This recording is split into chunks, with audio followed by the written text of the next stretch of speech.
बिरदोले गावात अपघातानंतर तिघांना मारहाण आणि महिलेची छेड.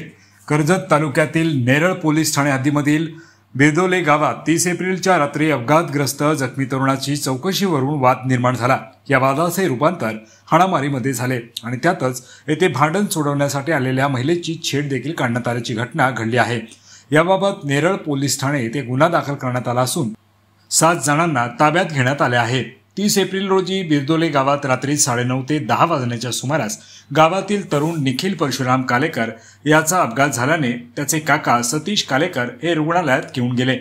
गावातील निखिल कालेकर यांचा अपघात झाला होता. त्यांना हॉस्पिटलमध्ये फिर्यादी यांचे दीर सतीश कालेकर हे घेऊन गेले होते. अपघात घडला यावेळी कालेकर आणि मानिवली गावातील तरुण यांच्यात वाद निर्माण झाला होता.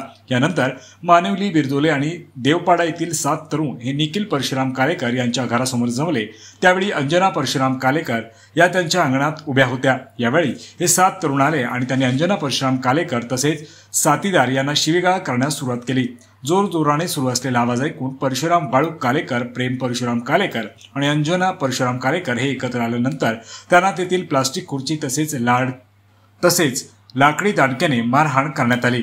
या मारहाणीत हे तिघे जण जखमी झाले असून देवपाडा गावातील एका तरुणाने तेथे महिलेच्या छातीवर हात ठेवत तिच्यामध्ये लज्जा उत्पन्न होईल.